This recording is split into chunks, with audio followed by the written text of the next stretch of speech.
कहते हैं कि कुछ घर सिर्फ खड़े नहीं रहते, वो यादों, लाशों और आत्माओं पर टिके होते हैं। 1920 के ज़माने में एक ऐसी हवेली थी जहां जो भी गया या तो वो पागल हो गया या फिर कभी लौट कर आया ही नहीं।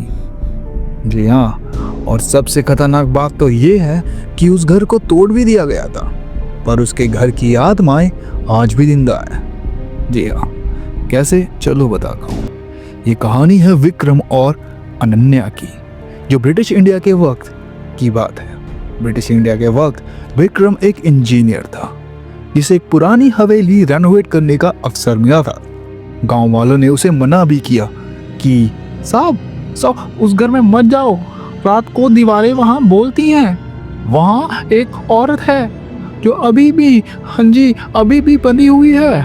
विक्रम ने हंसी में उनकी बात उड़ा दी और उनसे कहा कि ये सब बकवास बातें हैं और अफवाहें हैं, तुम मुझे डराओ मत।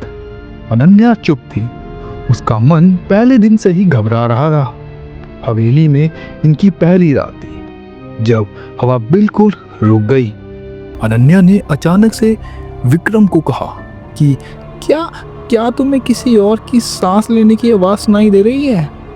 विक्रम ने ध्यान नहीं दिया, लेकिन तभी पूरे घर में घुंघरूओं की आवाज गूंजने लगी। पर असली चौंका देने वाली बात तो यह थी कि घर में तो घुंघरू थे ही नहीं, और उन दोनों के अलावा हवेली में और कोई नहीं रहता था। रात के 3 बजे अनन्या ने खुद को एक पुराने कमरे में खड़ा पाया और दीवारों पर लिखा था कि मुझे बांधा गया था और अब तुम भी बनोगे। वो डर गई और वापस अपने कमरे में चली गई। उसने सोचा कि शायद उसे नींद में चलने की बीमारी हो गई है। अगली सुबह अनन्या के हाथ पे काले निशान थे। उसकी आवाज भी धीरे धीरे बदलने लगी और कभी कभी वो ऐसे बोलती जैसे कोई और उसके अंदर बैठा हो। ये घर मेरा है, तुमने मेरी नींद तोड़ी है, इस तरीके से। और कई बार रात को शीशे में उसकी रिफ्लेक्शन मुस्कुराते हुए दिखती थी, जबकि अनन्या रो रही होती थी। विक्रम को समझ आ गया था कि ये कोई बीमारी नहीं है, ये है एक पोजेशन। अगली सुबह गांव के सबसे बूढ़े पंडित ने उसे सच बताया कि 1920 में इस हवेली में देविका नाम की एक औरत रहती थी।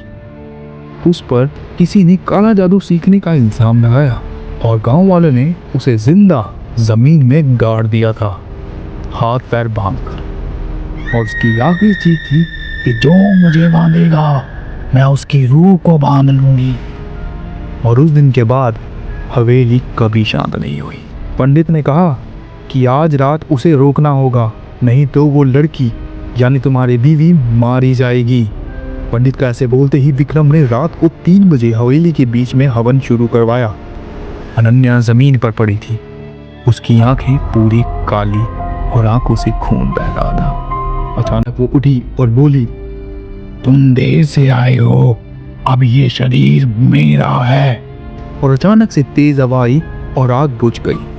लेकिन तभी छत से देविका का चेहरा लटका दिखा। पंडित चिल्लाया, इसे सिर्फ एक चीज से रोका जा सकता है, प्यार या फिर बलि। विक्रम ने बिना सोचे समझे आग के बीच छलांग लगा ली और तड़प कर वहीं मर गया। देविका चीखी और अनन्या बेहोश हो गई। और अगली सुबह हवेली पूरी की पूरी खामोश थी।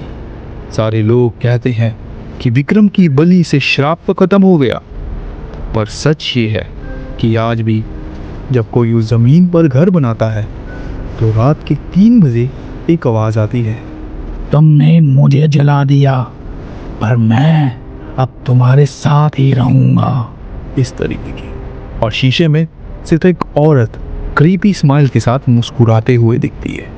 जी हाँ, बहुत क्रीपी स्माइल। और अंत में मैं बस यही कहना चाहता हूँ कि 1920 सिर्फ एक साल नहीं था, वो था एक श्राप।